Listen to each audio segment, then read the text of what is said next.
particular video we were discussing about some basic about the force. So right now the 9th standard students, you people have just passed the exams without giving the exams actually by the decision of government. So before moving to the first chapter of the science one of the 10th standard, here we are going to discuss some concept, the basic concept about what is a force. Alright, now as the see I have made few simple things that I have already drawn the diagrams and stuff over here on the board, so I'm going to quickly explain you these things. So here, starting from here, that when we talk about any object on the earth, every object has the two states. That object, either object can be stationary or object can be motion. मतलब या तो object अपने जगह पे खड़ा रह सकता है या तो कोई object motion में हो सकता है. ये दो ही possible states है. Now the question is that can we change the state? So yes, the answer is yes.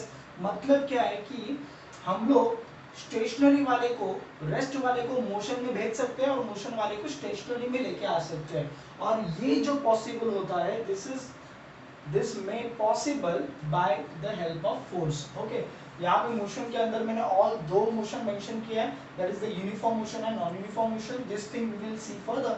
Now simple definition here of the force, right? It is the physical quantity which can change the state of object. Change the state of object मतलब rest वाले को motion में लेके जा सकता है या तो मोशन वाले को रेस्ट में लेके आ सकता है, और to produce the acceleration. Okay, so by applying force on any one object we can produce the acceleration. तो एक्सेलरेशन का एक सिंपल डेफिनेशन जो 9th स्टैंडर्ड में उन्होंने पढ़ा था, एक्सेलरेशन मतलब ये होता है द चेंज इन वेलोसिटी. उसको आगे और डिटेल में देखेंगे. एक्सेलरेशन की तीनों भी केसेस डीप में दिखे हम लोगों ने यहाँ पे. Now meaning of producing acceleration वो मैंने मेंशन किया है, that either we can move from rest to motion और from motion to rest by applying the force. मतलब मान लो कि अगर ये सपोज कोई यहाँ पे कोई हैंड कार्ट है, ठीक है, हाथ गाड़ी कोई यहाँ पे अभी स्टेशनरी है, तो मैं जैसे फोर्स लगाऊंगा तो मैंने क्या किया, जो रेस्ट में था उस रेस्ट वाले को मोशन में लेके गया, बराबर है. अभी मेरे तरफ से एक हैंड कार भागते भागते आ रहा है, एक हाथ गाड़ी मेरे तरफ से आ रहा है, ठीक है, तो मैंने क्या किया, उसके ऊपर फोर्स लगाया. मतलब object was already in motion, then मैंने फोर्स लगा के उसको रेस्ट में लेके आ गया. ओके, तो ये हो गया ये दो cases. Second thing is what, uniform motion to non uniform motion means what, by applying force. Uniform motion मतलब क्या है कि सपोज कोई बंदा यहाँ पे चल रहा है, he is walking with the constant speed. ना वो स्पीड बढ़ाते हुए जा रहा है ना वो डिक्रीज करते जा रहा है, एक कांस्टेंट स्पीड के साथ वो बंदा जा रहा है. And I just came from behind and I push that guy. तो उसकी वजह से क्या होगा, मीनवाइल वॉकिंग उसका स्पीड सडनली इंक्रीज हो जाएगा. मतलब वो इनिशियली था यूनिफॉर्म मोशन में और मेरा धक्का, मेरा फोर्स लगने के बाद वो चला गया नॉन यूनिफॉर्म मोशन में. Okay, fine. Okay, so these things are there. So with the help of force we can change the state of object. ठीक है, तो फोर्स ये होता है the quantity which is required to change the state. Rest वाले को motion में लेके आने के लिए और मोशन वाले को रेस्ट में लेके आने के लिए, मोशन में भी यूनिफॉर्म वाले को नॉन यूनिफॉर्म में भेजने के लिए we have to apply the force. Now here we have discussed the Newton's second law of motion, that is F is equals to ma. ना इसका मतलब क्या है, देखो F की जगह पे मैंने क्या लिखा है, we need to apply the force on object in order to produce the acceleration. मतलब क्या है कि ऑब्जेक्ट के ऊपर जब मैं फोर्स लगाऊंगा, तो जाके ऑब्जेक्ट का वेलोसिटी चेंज होगा, ऑब्जेक्ट का स्टेट चेंज होगा. ठीक है, सो ये वो फोर्स है. What is this m? M is the mass of object on which the force is going to be applied, right? अगर मैंने हाथ गाड़ी का एग्जांपल लिया तो मैं हाथ गाड़ी को फोर्स लगाने वाला हूँ, तो हाथ गाड़ी का जो मास रहेगा वो रहेगा m. And what is this a? A is the acceleration produced in object. So acceleration means what, basically change in state or change in velocity we can say. तो मेरे धक्का लगाने की वजह से हाथ गाड़ी जो इनिशियली 0 वेलोसिटी पे था, 0 मीटर पर सेकंड पे था, उसका वेलोसिटी कुछ तो बढ़ा ना रे, मतलब कुछ तो इंक्रीज हो गया. और वो किसके कारण हो गया, because of my force, right? So here now when I talk about the acceleration, no, so these three cases I have explained here of the acceleration. Now here again, acceleration ka basic definition, these things we must have studied in the 9th standard, the first chapter of the 9th standard, that is the laws of motion. इसका definition है a is equals to v minus u upon t. Where v minus u जो है वो क्या बताता है, change in velocity, and t बताता है कि भाई वो वेलोसिटी चेंज करने के लिए टाइम कितना लगा। ठीक है, तो यहाँ पे मैंने दो एग्जांपल लिया है, ठीक है, एक्सेलरेशन का। So acceleration also called as a rate of change of velocity. Rate of change of velocity मतलब क्या, कि velocity कितने फटाफट बढ़ेगा या velocity कितना स्लो बढ़ेगा। एक एग्जांपल जो मैंने यहाँ पे नहीं लिया है, मैं खाली ऑलरेडी एक्सप्लेन करता हूँ। एक इसके पहले की वीडियो में I have already explain that example. Suppose एक फोर व्हीलर चल रही है और एक ट्रक चल रहा है। फोर व्हीलर का स्पीड है लेट्स से 10 मीटर पर सेकेंड रफली, एंड ट्रक का भी स्पीड है 10 मीटर पर सेकेंड। नाउ फोर व्हीलर को, गाड़ी को 10 मीटर से जाने का है 20 मीटर पर सेकेंड, ट्रक को भी 10 मीटर पर सेकेंड से जाने का है 20 मीटर पर सेकेंड। मतलब क्या है कि दोनों का इनिशियल वेलोसिटी सेम है, दोनों का फाइनल वेलोसिटी भी सेम है। लेकिन बात सिंपल है यहाँ पे, दोनों भी, ट्रक का ड्राइवर एंड फोर व्हीलर का ड्राइवर एक्सीलेटर को ऊपर पैर दबाएगा, लेकिन four wheeler will achieve the speed, will achieve the desired speed more fast। गाड़ी पहला पहुंचेगा ना 10 से लेके 20 के स्पीड पे, और ट्रक को 10 से लेके 20 के स्पीड तक पहुंचने के लिए टाइम लगेगा।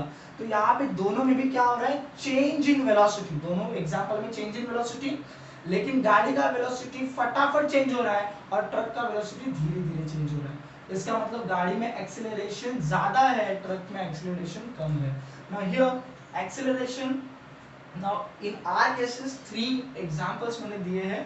पहला केस देखो कौन सा है, जो मैंने अभी बताया था कि by applying force what we can do, rest वाले को मोशन में लेके जा सकते हैं, रेस्ट वाले को मोशन में लेके जा सकते हैं। मतलब क्या, देखो गाड़ी खड़ा है जगह पे गाड़ी खड़ा है, स्पीड बनाए रखा है 0 मीटर पर सेकेंड, और जैसे ही हम लोग ने गाड़ी स्टार्ट किया, गाड़ी का इंजन स्टार्ट किया, गाड़ी भागने लगा और गाड़ी ने स्पीड अचीव कर लिया, वेलोसिटी अचीव कर लिया 10 मीटर पर सेकेंड। तो यहाँ पे वेलोसिटी इंक्रीज हुआ है, राइट, एंड ये फटाफट हो जाएगा क्या, नहीं ना, इसको थोड़ा तो टाइम लगेगा। तो टाइम लगा उसके लिए 2 सेकेंड, गाड़ी के वेलोसिटी को चेंज होने के लिए टाइम लगा 2 सेकेंड। तो ऑब्वियसली ये जो गाड़ी के व्हील्स है ना, उसके ऊपर फोर्स कहाँ से आया, गाड़ी के इंजन में से। सोचो कि अगर गाड़ी का इंजन ही नहीं होता तो गाड़ी के ऊपर फोर्स लगता क्या, गाड़ी के व्हील्स के ऊपर फोर्स लगता क्या, नहीं लगता ना रे। अगर फोर्स ही नहीं लगता था तो गाड़ी जगह का हिलता क्या, वो जगह पे ही खड़े रहता था। So the thing is that to produce the acceleration, force is required. Without force, you cannot change the state of object, or you cannot produce the acceleration. So here is the one case. तो देखो क्या किया, ये formula मैंने simple formula use किया। This is the mathematical analysis of all three cases. Now here I am putting the values of 10, 0 final velocity, initial velocity, और 0 से 10 में जाने के लिए लगा 2।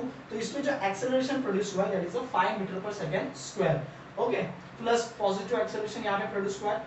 सेकंड थिंग, सेकंड एग्जांपल क्या है कि भाई कोई ऑब्जेक्ट ऑलरेडी मोशन में चल रहा है एंड उसको अपने को रुकाने का है। जैसे मैंने एक एग्जांपल दिया था कि मेरे तरफ हैंड गार्ड आ रहा है, मेरे तरफ हाथ गाड़ी भागते हुए आ रहा है, तो मेरे को उसको रुकाने का है। मतलब I want to bring that object from motion state to rest state. So for that also I have to apply the force. यहाँ पे देखो ये गाड़ी ऑलरेडी चल रहा है 10 मीटर पर सेकंड से, v आ गया 0 मीटर पर सेकंड। मतलब इसने क्या किया, ब्रेक लगाया गाड़ी में, उसने क्या किया, ब्रेक लगाया। तो ब्रेक मतलब क्या हो रहा है, it's a one type of force on the wheels, right. But now this time that force on the wheels will work in order to bring the object from motion state to rest state.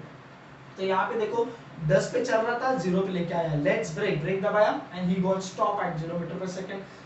Stop हो गया मतलब उसका velocity 0 हुआ ना रे, और ये करने के लिए भी उसको टाइम लगा 2 सेकंड। So here also acceleration has been produced, but this time it is the negative acceleration. Why? Because यहाँ पे the final velocity,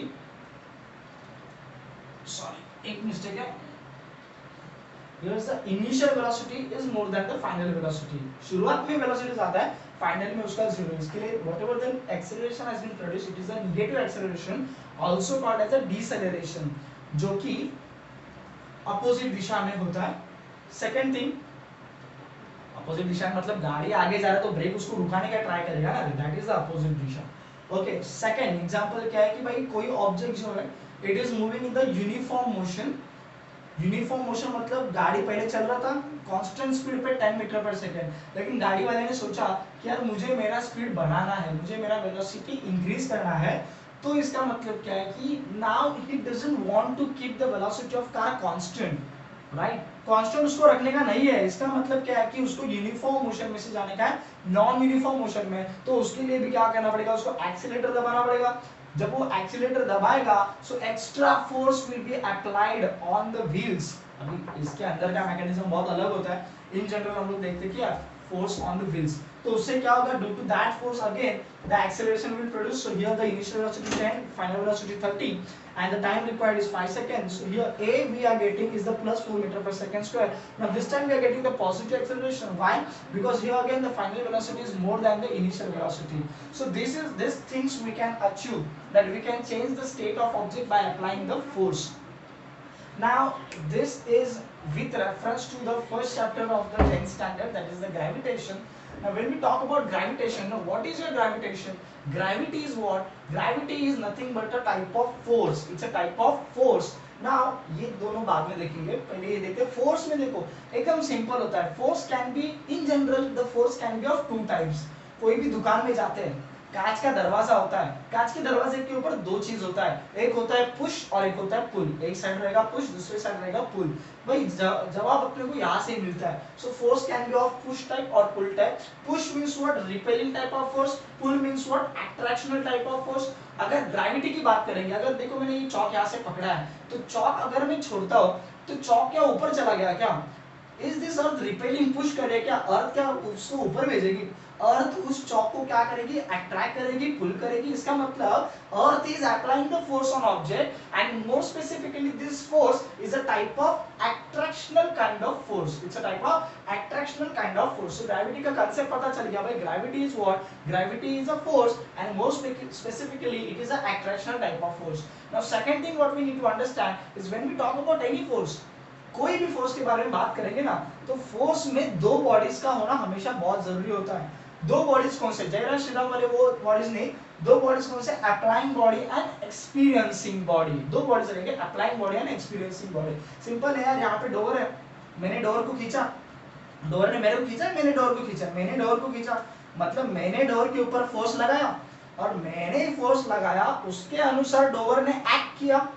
भाई डोर तो गुलाम है, जो मैं बोलूं वो करेगा, बराबर। So here I will be the applying body because I am applying the force on door, and door will be the experiencing body. भाई मालिक जो करो हम मान लेंगे। So door will be your experiencing body. Like this way when we talk about the historical example, इतिहास में एक बहुत बड़े साइंटिस्ट होके गए आइजैक न्यूटन, और एक बहुत ही ऐतिहासिक पेड़ के नीचे बैठे थे, एप्पल के पेड़ के नीचे, एप्पल गिरा धपाक करके।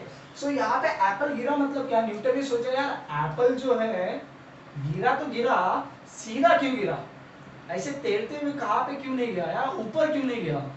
न्यूटन ने ये अनुमान लगाया कि भाई there must be some invisible force which attracts the apple towards it, and that force is nothing but the gravity. Now here we can say that कि अर्थ है ना, यहाँ पे अर्थ कौन सा बॉडी? AB मैंने लिखा है। Earth means what? AB means what? Applying body, and this apple will be EB, EB means what? Experiencing body. तो भाई अर्थ के केस में ना, अर्थ के केस में अकेला अर्थ ही अप्लाइंग बॉडी रहेगा। अर्थ के केस में अकेला अर्थ अप्लाइंग बॉडी रहेगा, और अर्थ के ऊपर के सभी ऑब्जेक्ट्स क्या रहेंगे? Experiencing body. क्या रहेंगे? Experiencing body. हाँ, अगर मैं बात करूं अर्थ और सन की, बराबर है, तो यहाँ पे सन का मास ज्यादा है अर्थ से, so this time the gravitational force will be there, but this time sun will be the applying body and earth will be the experiencing body. Sun घूमता है अर्थ की तरफ कि अर्थ घूमता है सन की तरफ? अर्थ घूमता है सन की तरफ। भाई सन जो है पकड़ के घुमाता नहीं घुमाता है, इसका मतलब सन अर्थ के ऊपर फोर्स लगा रहा है, और सन यहाँ पे अप्लाइंग बॉडी रहेगा, अर्थ रहेगा experiencing body. So this basics were there, and यहाँ पे अर्थ हंस रहा है बेचारा।